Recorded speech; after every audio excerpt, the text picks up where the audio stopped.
My name is Chris Sanders, and this is an analytic plan that I would like to propose to Dr. Schueller at Northwestern University and Dr. Parks at Hiram College as a way of analyzing the data in dataset codenamed packages. So while this is a complicated analytic plan, it can in its entirety be broken down into these three simple steps. The first two are descriptive, the third one is inferential, you'll notice. And basically all we're going to do is in step one, create a trend line to represent each one of our participants. Step two, we're just going to group those trend lines together to create meaningful groups. And then in step three, we're going to run appropriate analyses to determine group membership based on our set of predictors. A lot of this was built from the ground up, so I'm going to go into the details of now. Alright, step one. This is just adding a trend line for each individual participant. The data, as you'll know, is longitudinal in nature. I have pre-test measures, post-test measures, 1 month follow-up, 3 months, 6 months, and 1 year after the intervention period. And so we can draw trends along that time period in order to create meaningful stories out of the data. We have a couple of objectives going in when we're doing our intra-individual polynomial modeling. That's technically what this is called. We want to focus on preserving as much information about each individual as possible. We also want to preserve subjective well-being as separable concepts instead of relying on just a unidimensional model that just collapses all the different concepts of subjective well-being down to one variable. And we want to respect the known limitations of our data. This is kind of an intricate point, but I'll get into that at the end of this section.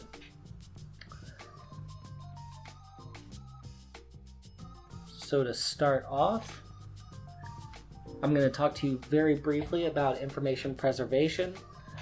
This is sometimes referred to as taking a person-oriented approach, but in the current analysis, we want to preserve as much information about each individual participant as we can for as long as we can in the analysis. So that's why we end up actually with 2 descriptive steps to begin analysis and a 3rd inferential step just to wrap it up. The strengths of descriptive statistics are that there's no worry of alpha inflation, so you really, as the researcher, have the power to explore every little aspect of the data that you'd like to see to a certain extent and model it however you best can with the mathematics of your time. As soon as you take that step over from descriptives to inferentials, you're tremendously limited in your ability to mess around with this data any longer, all because of that alpha rate inflation problem. And so by the time any researcher, statistician, gets to the step of performing inferential stats, they should already be very well familiar with their data through descriptive processes, though this is stuff that everyone here already knows. Additionally, we'd like to preserve a multi-dimensional look on subjective well-being, rather than reduce it down to a univariate model. To do this, all we have to do is keep our life satisfaction measures separate from our affective measures when we go through the analyses. So whenever we're talking about our dependent variable subjective well-being, we are simultaneously talking about these 2 separable, though intercorrelated, constructs. For specific mathematical reasons, I've chosen to use polynomial functions to represent individual trend lines over time in both life satisfaction and affect balance. In this next video, I'll explain to you some of the components of those polynomial functions and tie in a major limitation that we have assumed right off the bat.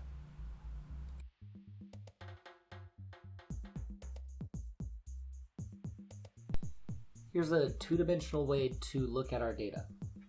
Take either one of the two dependent variables, so affect balance or life satisfaction, and place it on the y-axis, and place time on the x-axis. And in our case, the time is going to be that span of time where we were gathering data from the pre-test to the 1-year follow-up. The next thing that you would do is just place down a couple of data points that you would have from any given individual. And you can see that with these 2 points, it's possible to draw a straight line that passes through both of them, a line that has a y-intercept and a slope, simply. You would call this a saturated model, or a polynomial raised to the d-1 degree. Now, if we add a third point in here, it's impossible to draw a straight line that passes through all three. So the thing that we would do is raise this to a second degree polynomial function. And now there is an intercept, a constant slope, and a quadratic slope. And we, again, are calling this a polynomial to the d-1 power saturated model. Add in a fourth data point, and so you would raise this to a third degree polynomial. So this is that d-1 part. 4 data points means that you raise it to the third degree. 3 data points means you raise it to the second degree, whereas 2 means you raise it to the first degree. In our current set, we have 6 possible points for data collection. So the largest saturated polynomial model for those 6 points, squiggly line that passed through all 6 of them, would be a 5th degree polynomial. We decided a priori that there would be certain inclusion criteria for an individual's data set on a given dependent variable. And based on that, we'll end up having people who have 4, 5, and 6 data points for each one of their dependent variables going into this. Those will be the people that get retained in our analysis. Now there's a striking problem to having a saturated model in that we know going into this that all of the individual data points are good representations of where a person's affect or satisfaction with life is at a given point, but it's certainly not a perfect predictor.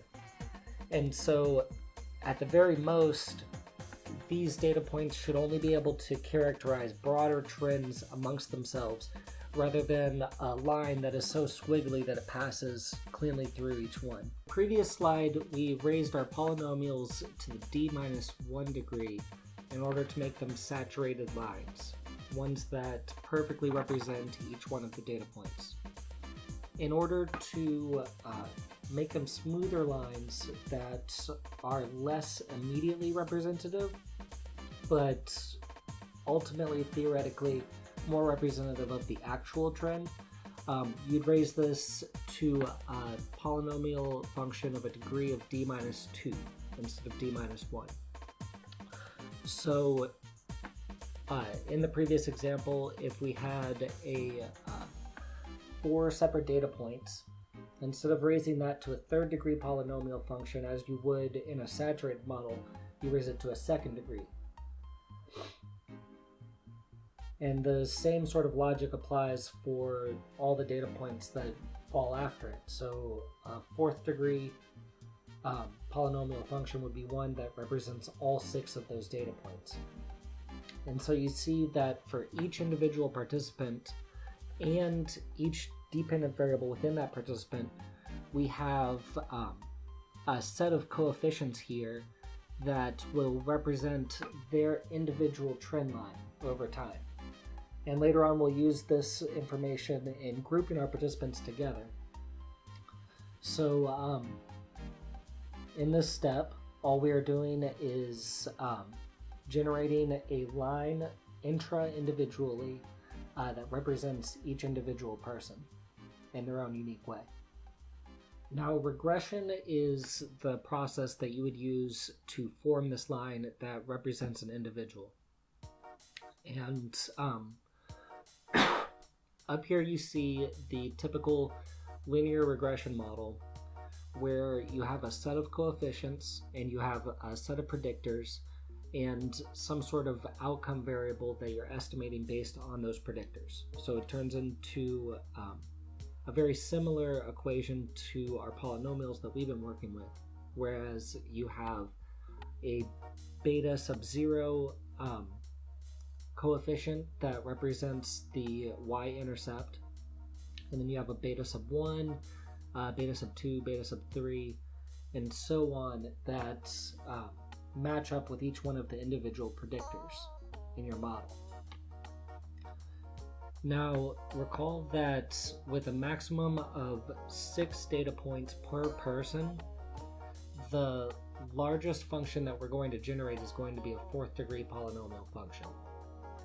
And so if you were to do such a thing in SPSS or another statistical software package, you would end up with something along the lines of the table that you see here, where it just lists out the unstandardized beta coefficients, and if you took those beta coefficients and plugged them back into the regression line up above, they would actually be useful in generating whatever the target variable is.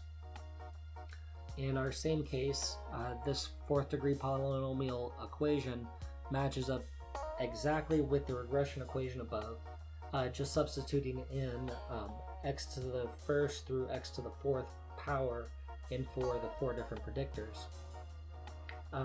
The exact same process happens over again, and you end up deriving that line that you're looking for, the line that represents the individual in the exact way that you would like it to.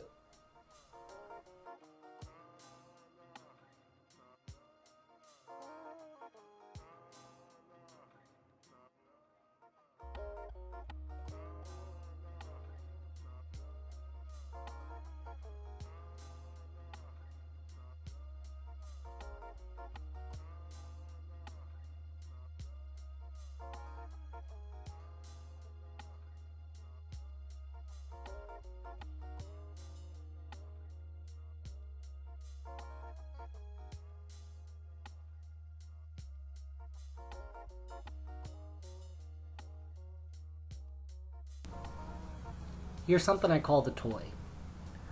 A couple of weeks ago, I ran the regression equations to figure out the intra-individual trend lines in satisfaction with life and affect balance, and I can present to you a graphical representation here of what we have so far. One small caveat to interpreting these graphs is that I did not mean center the prediction variable when performing the regression, and in later iterations I will perform this mean centering, maybe to the extent of making a negligible change to some of these lines, though it's good practice and slightly more accurate than the procedure that I used to construct them right here. Without further ado, right in front of you, you can see 2 graphs, one for life satisfaction, one for affect balance. And I'm going to scroll down so that we can see both of them at the same time. 530 participants qualified for our analysis, and these are their individual data points at the 6 time points in our series. So the leftmost column is pre-test, the next is post-test, 1 month, 3 month, 6 month, and 1 year follow-up to make up the 6 lines left to right. So if we were just going to draw a line across these 530 participants, it would look something like this. Now, if you could also visualize this as a 3-dimensional line, but it's really easy to see here as to two-dimensional lines on separate plots. Anyways, to note, not much changes. Actually, affect balance seems to go down just a little bit over the course of that year and 6 weeks. While satisfaction with life, maybe in a curvilinear way, increased just a little bit.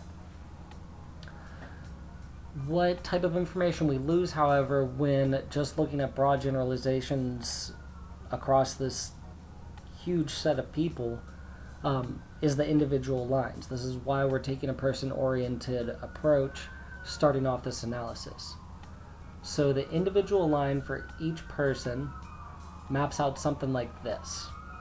Now I'm also going to put down the time point markers so that you can see the reasonable range of the data. So within each scale, satisfaction with life ranges from 5 to 35.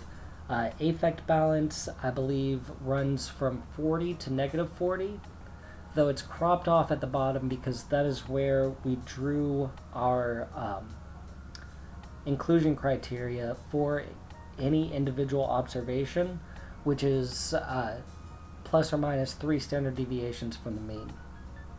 Okay, but I did want to take these lines off real quick, and I'll take off the individual points, and so you can see that representation here. The full range of observed values is going to be the vertical lines in each one of these two graphs, while the range of the graph itself, the area that you're observing, is going to be the range between negative 3 and positive 3 standard deviations of the mean across this entire variable. So make this colorful and interesting one more time. Slap down each one of the individual lines, and you see that they're all over the place. While the mean line across this entire range is pretty static, the individual lines bounce everywhere, and so they may be good candidates for clustering in this type of way. If we reduce the range of participants that we're viewing down to something smaller, it becomes a little bit easier to see what each one of these lines looks like. This is a completely arbitrary distinction, of course, in the participants that we're currently viewing. Those are just the 25th through 48th participants to qualify for this. If you'd like to see their original participant ID as it was coded in the original data set, I have a searchable function right here that limits itself down only to the line that's being observed.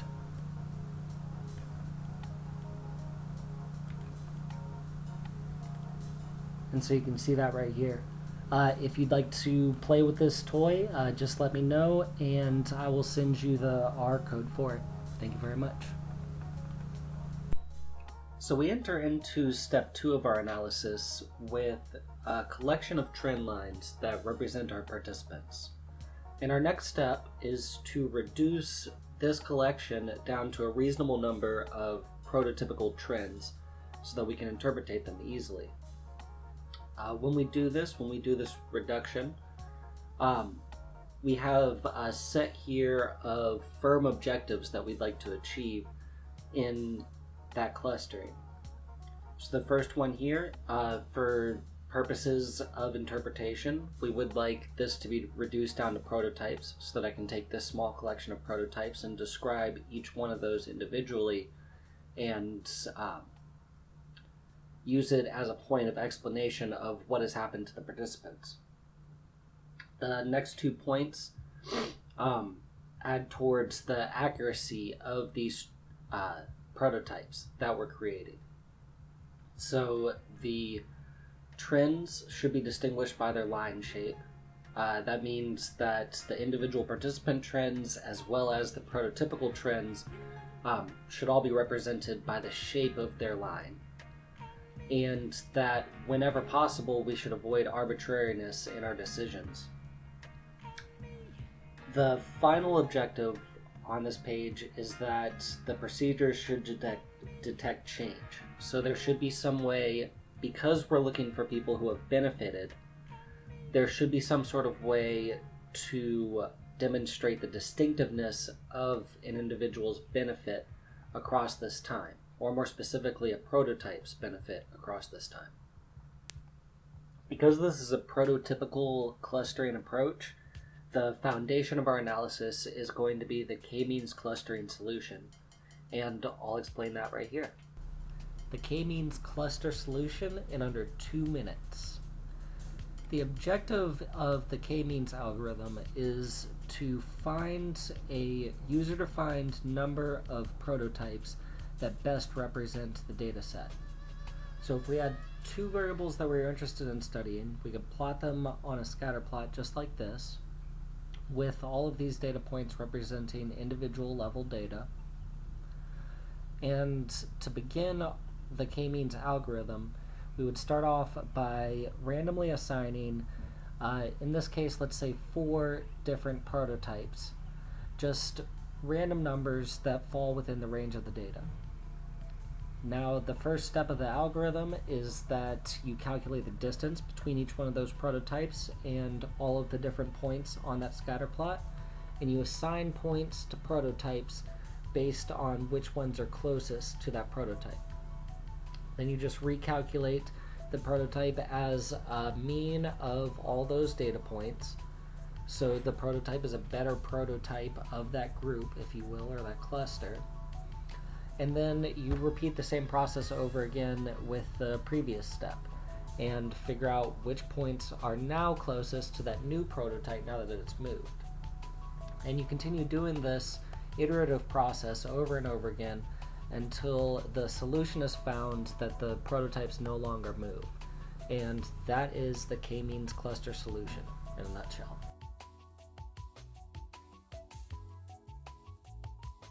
To recap, the k-means algorithm works like this. You take a user-defined space and you start off by assigning a set of user-defined random prototypes, just random numbers that fall within that space that you've already defined. In our present case, we're going to try this out with 2, 3, 4, and 5 prototypes and then compare those to one another in order to find out which one of the k-means solutions is most appropriate for our current data. But once you have this space defined and your initial prototypes thrown down, then you enter into the iterative portion of the algorithm. And this iterative portion is really the engine behind it, and you have the 2 components here. First portion is just assigning individuals 2 prototypes, and you do this by calculating the distance between each individual and each prototype. This part actually becomes a little bit complicated for our present case, but I'll get into that in the next slide. And then the second step is that you just recalculate each one of the prototypes so that it is a better representation of all the participants that's within its set. And we'll get into that further as well. For efficiency, from here on out, I'm going to refer to the prototypes as K and the participant trend lines as P. If we put this all together into our own algorithm based on the k-means process, first we would assign our individual k's, and we'll do this process actually for a number of reasonable k's. But once we've established these random prototypes, they're just going to be any random function within our range. We start the algorithm by calculating that distance. So this is the first step of the k-means process. And our step involves finding the curve similarity between the different lines, because that's actually what's important in our grouping. Next, we assign each one of those lines to the prototype that they're most similar to, whatever function they're most similar to out of our list of given prototypes. And in step 2 of the algorithm, we just recalculate the prototypes over again as a mean of the p points.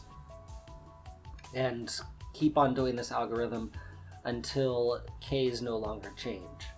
And there's also another step that you can add in here in case of a never-ending loop, so that it only runs for a certain number of iterations and doesn't break your computer.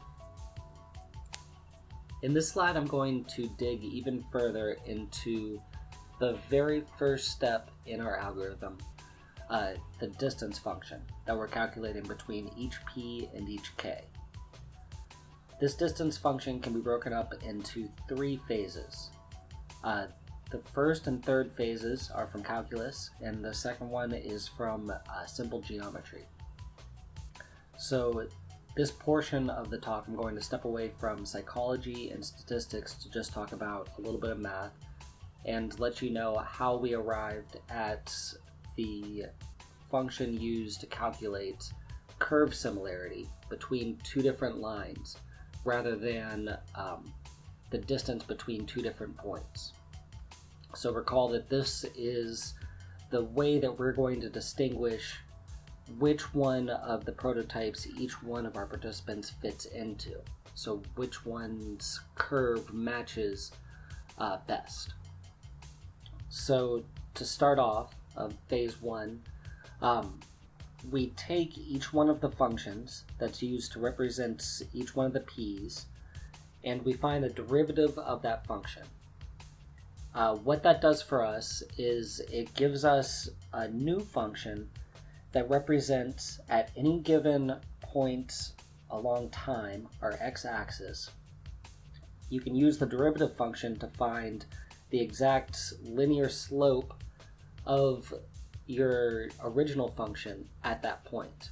So in the picture you can see that at that given point on that curved line, we can calculate using the derivative the exact slope right there. So now each participant and each prototype has been reduced to this rate of change function rather than their original functions. We then calculate distance by subtracting this rate of change formula for each participant from the same rate of change formula for each one of the prototypes. And so now we end up actually with a function. This is kind of a hard topic to follow abstractly, but what we actually produce is a function that represents the difference between the slope of each participant and each prototype. Recall also that we're measuring subjective well-being in terms of both affect balance and life satisfaction. So if affect balance is the y-axis, life satisfaction is the z-axis. Again, time is our x-axis through all these analyses. The way we would collapse this down from a more complicated 3-dimensional picture to a more simpler 2-dimensional picture is through a Pythagorean transformation. So you learn this in high school. It's a squared plus b squared equals c squared. And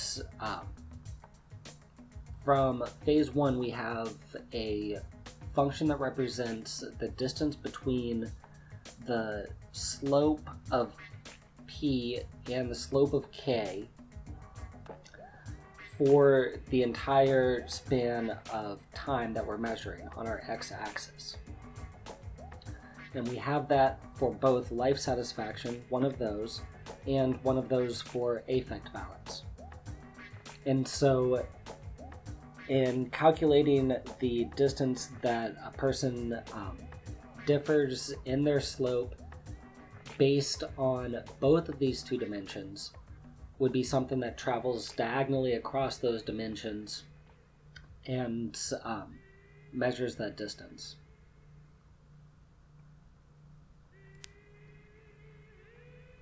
Now we have, for every KP pairing, a single function.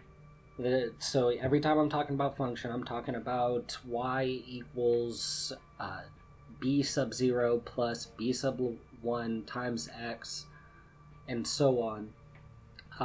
It may be polynomial, it may not. But where we're at right now is that we have one of these functions for every KP pairing. And if we want to take a sum of that function for the time period that we're interested in, so we are making the decision to limit our analysis only to the data that we have in front of us. So we start our period of time, which is the x-axis. We start that at the pretest, and we end that at the 1-year follow-up. And we find the sum difference in slope between every p and every k by taking this limited integral to calculate that space. Now, thankfully, the next step in the k-means algorithm is much simpler, and I can explain it here. It's simply you just take a mean of the functions p that are within each k, and that mean function is your new k. It's your new prototype. It's a squiggly line traveling through space that best matches the squiggly lines in its group. Now, the only thing that I have left out so far about this clustering process is that we have a final objective of finding lines that are distinguished from no change. That's just another way of saying that we are looking for people who change, specifically because we're trying to identify benefiters. And we're expecting also to find people who get worse over that time span for one reason or another. So the final little bit that I'm going to add on to this algorithm is that one of our k's is going to be set to a null hypothesis. So this is a flat line with 0 for all of its coefficients in both dimensions, life satisfaction and affect balance, that does not change.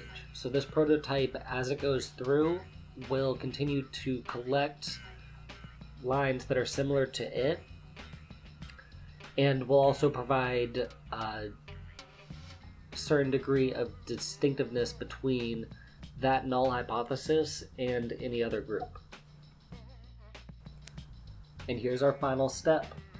Now we have a single dependent variable, and it's just cluster membership. We'll make some sort of interpretation of what each cluster's trends looks like, and we'll be able to do so by comparing it to the null hypothesis trend. But so single univariate nominal dependent variable, and from there we can test out all of our independent variables that we're interested in the packages dataset.